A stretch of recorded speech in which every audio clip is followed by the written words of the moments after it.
Chapter 8. The Queen's Croquet-Ground. A large rose tree stood near the entrance of the garden. The roses growing on it were white, but there were 3 gardeners at it, busily painting them red. Alice thought this a very curious thing, and she went nearer to watch them, and just as she came up to them, she heard one of them say, "Look out now, 5. Don't go splashing paint over me like that." "I couldn't help it," said 5 in a sulky tone. 7 jogged my elbow. On which 7 looked up and said, "That's right, 5. Always lay the blame on others." "You'd better not talk," said 5. "I heard the Queen say only yesterday you deserved to be beheaded." "What for?" said the one who had spoken first. "That's none of your business, too," said 7. "Yes, it is his business," said 5. "And I'll tell him. It was for bringing the cook tulip roots instead of onions." 7 flung down his brush and had just begun, "Well, of all the unjust things," when his eye chanced to fall upon Alice as she stood watching them, and he checked himself suddenly. The others looked round also, and all of them bowed low. "Would you tell me," said Alice a little timidly, "why you are painting those roses?" 5 and 7 said nothing, but looked at 2. 2 began in a low voice. "Why, the fact is, you see, miss, this here ought to have been a red rose tree, and we put a white one in by mistake. And if the Queen was to find it out, we should all have our heads cut off, you know.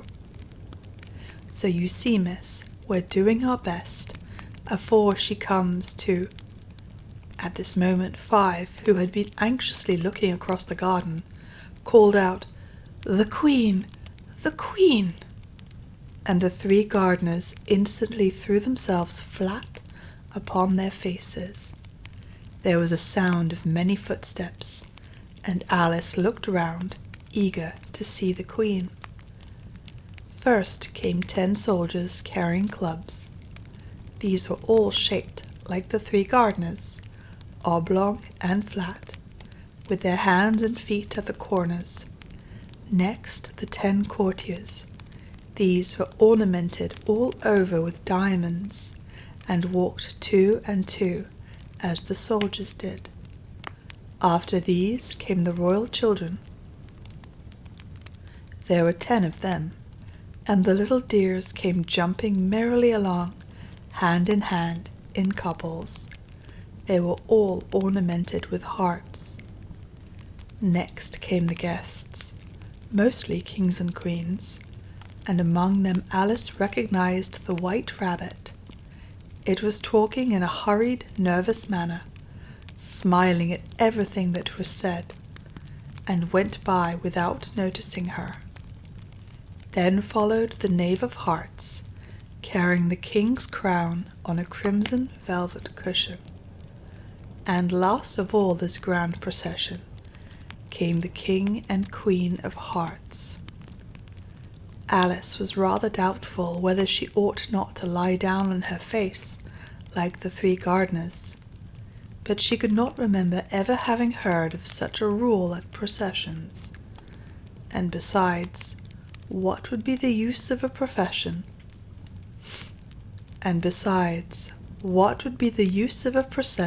Thought she, if people had all to lie down upon their faces so that they couldn't see it? So she stood still where she was. And waited. When the procession came opposite to Alice, they all stopped and looked at her, and the Queen said severely, "Who is this?" She said it to the Knave of Hearts, who only bowed and smiled in reply. "Idiot," said the Queen, tossing her head impatiently, and turning to Alice she went on, What's your name, child?" "My name is Alice, so please your majesty," said Alice very politely. But she added to herself, "Why, they're only a pack of cards. After all, I needn't be afraid of them." "And who are these?" said the Queen, pointing to the 3 gardeners who were lying round the rose tree. For you see, as they were lying on their faces, and the pattern on their backs was the same as the rest of the pack, she could not tell whether they were gardeners, or soldiers, or courtiers, or 3 of her own children. "How should I know?" said Alice, surprised at her own courage. "It's no business of mine." The Queen turned crimson with fury, and after glaring at her for a moment like a wild beast, screamed, "Off with her head! Off!" "Nonsense," said Alice, very loudly and decidedly, and the Queen was silent. The King laid his hand upon her arm and timidly said, "Consider, my dear, she is only a child." The Queen turned angrily away from him and said to the knave, "Turn them over."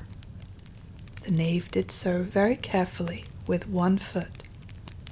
"Get up," said the Queen, in a shrill, loud voice, and the 3 gardeners instantly jumped up and began bowing to the King, the Queen, the royal children, and everybody else. "Leave off that," screamed the Queen.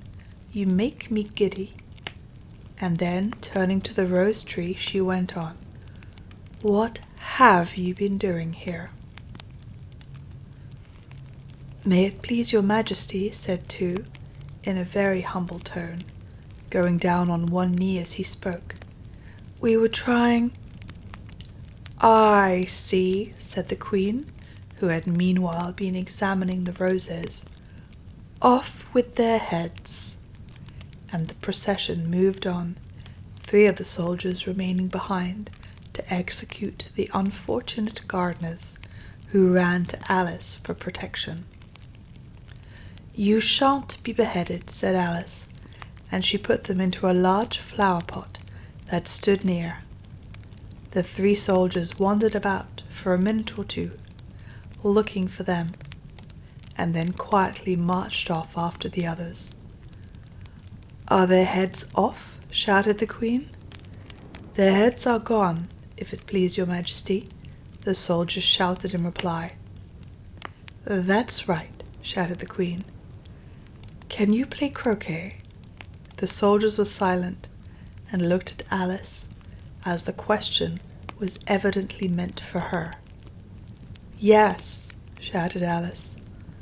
"Come on, then," roared the Queen, and Alice joined the procession, wondering very much what would happen next. It's a very fine day," said a timid voice at her side.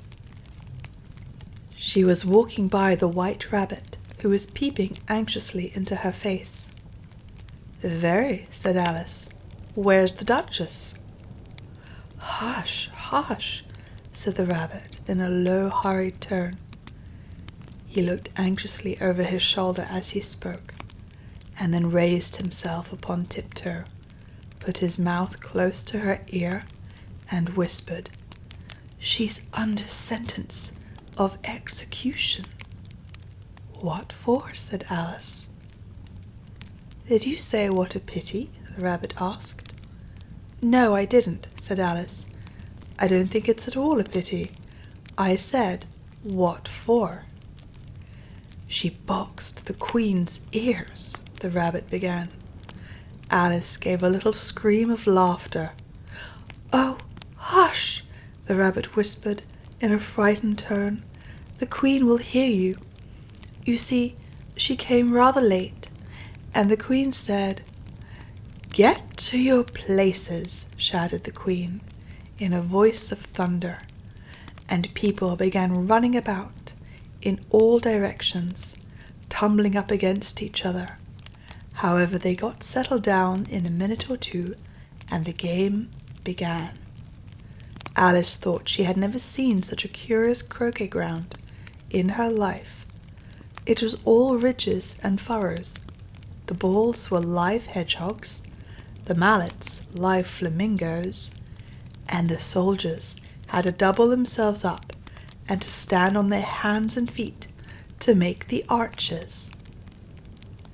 The chief difficulty Alice found at first was in managing her flamingo. She succeeded in getting its body tucked away comfortably enough under her arm, with its legs hanging down.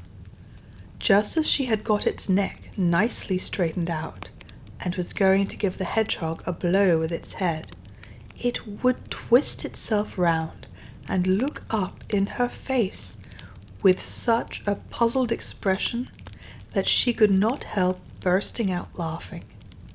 And when she had got its head down and was going to begin again, it was very provoking to find that the hedgehog had unrolled itself and was in the act of crawling away. Besides all this, there was generally a ridge or furrow in the way, wherever she wanted to send the hedgehog to. And as the doubled-up soldiers were always getting up and walking off to other parts of the ground, Alice soon came to the conclusion that it was a very difficult game indeed.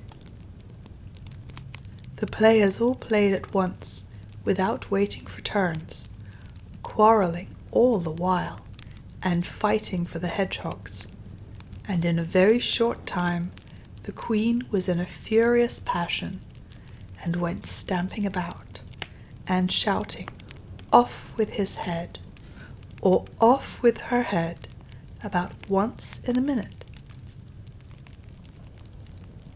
Alice began to feel very uneasy, to be sure. She had not as yet had any dispute with the queen, but she knew that it might happen any minute. And then, thought she, what would become of me? They're dreadfully fond of beheading people here. The great wonder is that there's anyone left alive. She was looking about for some way of escape, and wondering whether she could get away without being seen, when she noticed a curious appearance in the air. It puzzled her very much at first, but after watching it a minute or two, she made it out to be a grin, and she said to herself, "It's the Cheshire Cat. Now I shall have somebody to talk to." "How are you getting on?" said the cat, as soon as there was mouth enough for it to speak with. Alice waited till the eyes appeared, and then nodded. "It's no use speaking to it," she thought, "till its ears have come, or at least one of them." In another minute the whole head appeared, and then Alice put down her flamingo and began an account of the game, feeling very glad she had someone to listen to her. The cat seemed to think that there was enough of it now in sight, and no more of it appeared. "I don't think they play at all fairly," Alice began, in rather a complaining tone. "And they all quarrel so dreadfully, one can't hear oneself speak. And they don't seem to have any rules in particular. At least, if there are, nobody attends to them. And you've no idea how confusing it is. All the things being alive. For instance, there's the arch I've got to go through. Next, walking about at the other end of the ground. And I should have croqueted the queen's hedgehog just now, only it ran away when it saw mine coming." "How do you like the queen?" said the cat in a low voice. "Not at all," said Alice. "She's so extremely—" Just then she noticed that the queen was close behind her, listening, so she went on, "Likely to win, that it's hardly worth while finishing the game." The queen smiled and passed on. "Who are you talking to?" said the king, going up to Alice and looking at the cat's head with great curiosity. "It's a friend of mine, a Cheshire cat," said Alice. "Allow me to introduce it." "I don't like the look of it at all," said the king. "However, it may kiss my hand if it likes." "I'd rather not," the cat remarked. "Don't be impertinent," said the king, "and don't look at me like that." He got behind Alice as he spoke. "A cat may look at a king," said Alice. "I've read that in some book, but I don't remember where." "Well, it must be removed," said the king very decidedly, and he called the queen, who was passing at the moment. "My dear, I wish you would have this cat removed." The queen had only one way of settling all difficulties, great or small. "Off with his head," she said, without even looking round. "I'll fetch the executioner myself," said the king eagerly, and he hurried off. Alice thought she might as well go back and see how the game was going on, as she heard the queen's voice in the distance, screaming with passion. She had already heard her sentence. Alice thought she might as well go back and see how the game was going on, as she heard the queen's voice in the distance, screaming with passion. She had already heard her sentence 3 of the players to be executed for having missed their turns, and she did not like the look of things at all. As the game was in such confusion that she never knew whether it was her turn or not, so she went in search of her hedgehog. The hedgehog was engaged in a fight with another hedgehog, which seemed to Alice an excellent opportunity for croqueting one of them with the other. The only difficulty was that her flamingo was gone across to the other side of the garden, where Alice could see it trying in a helpless sort of way to fly up into a tree. By the time she had caught the flamingo and brought it back, the fight was over, and both the hedgehogs were out of sight. But it doesn't matter much, thought Alice, as all the archers are gone from this side of the ground. So she tucked it away under her arm, that it might not escape again, and went back for a little more conversation with her friend. When she got back to the Cheshire Cat, she was surprised to find quite a large crowd collected round it. There was a dispute going on between the executioner, the king, and the queen, who were all talking at once, while all the rest were quite silent and looked very uncomfortable. The moment Alice appeared, she was appealed to by all 3 to settle the question, and they repeated their arguments to her, though as they all spoke at once, she found it very hard indeed to make out exactly what they had said. The executioner's argument was that you couldn't cut off a head unless there was a body to cut it off from, that he had never had to do such a thing before, and he wasn't going to begin at his time of life. The king's argument was that anything that had a head could be beheaded, and that you weren't to talk nonsense.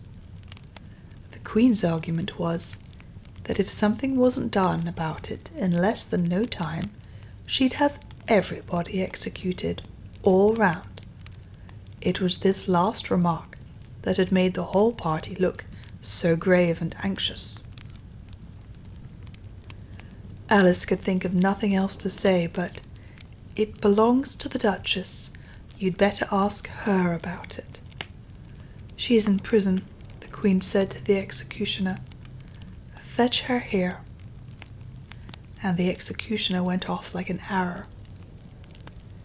The cat's head began fading away the moment he was gone, and by the time he had come back with the Duchess, it had entirely disappeared. So the queen and the executioner ran wildly up and down looking for it, while the rest of the party went back to the game.